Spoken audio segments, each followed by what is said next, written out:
Everyone, मैं हूं मरवा सुहेल। आज मैं आपको बताऊंगी कि कंप्यूटर साइंस क्या है। Computer science is all about how it's work, how we talk to them and how we use it to make our life easier. इस कंप्यूटर साइंस को हम कैसे यूज कर सकते हैं अपनी ज़िंदगी को आसान बनाने के लिए।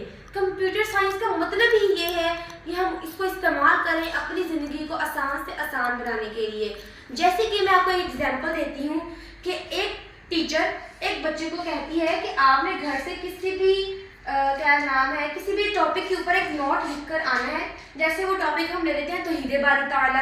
अब वो बच्चा जो है कभी लैपटॉप खोलेगा, कभी यूट्यूब खोलेगा, कभी कोई किताब खोलेगा तो कभी कोई किताब खोलेगा। उसका कितना टाइम वेस्ट होगा और उसकी एनर्जी कितनी वेस्ट होगी। और दूसरी तरफ वही बच्चा अगर चैट जीपीटी को खोले, उससे कहे कि ये टॉपिक है, इसके ऊपर मुझे चाहिए एक नोट 10 से 15 लाइन का, उसको एक अच्छा सा नोट मिल जाएगा। अब चैट जीपीटी क्या है? चैट जनरेटिव प्री ट्रेन जो ट्रांसफॉर्मर है वो आर्टिफिशियल इंटेलिजेंस है। और आर्टिफिशियल इंटेलिजेंस क्या है? आर्टिफिशियल इंटेलिजेंस कंप्यूटर साइंस की एक ब्रांच है, एक ऐसी ब्रांच जो आज बहुत ट्रेंडिंग में जा रही है, जिसका आज हर जगह जिक्र ही जिक्र है।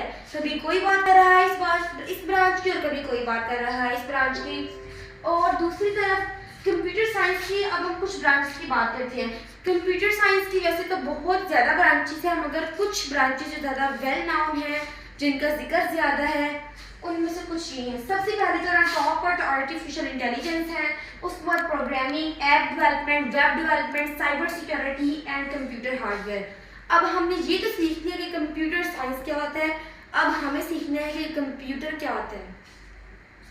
Computer is an electronic device that process data and convert it into information. Data क्या है, इंफॉर्मेशन में कैसे तब्दील होता है। सबसे पहले तो इलेक्ट्रॉनिक मतलब बरकी और डिवाइस मतलब आला, एक आला।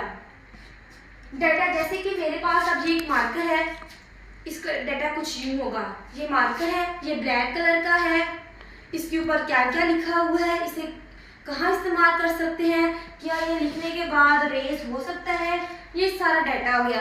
अब एक बच्चा जो है वो हमारे पास एक बच्चा है, उसका जो वो समझ लीजिए कि हमारे पास एक बच्चा है, उसका दिमाग या फिर वो बच्चा एक कंप्यूटर है। उस बच्चे को हमें सारा कुछ बताएंगे, वो बच्चा अपने दिमाग में स्टोर कर लेगा। और बाद में जब उस बच्चे से पूछेंगे कि बताओ ये क्या है, कोई और पूछेगा, तो वो सारा इसको एक इन्फॉर्मेशन की तरह बता देगा। वो बच्चा अपनी सारी इन्फॉर्मेशन इस मार्कर के बारे में किसी और को बता देगा। ऐसे ही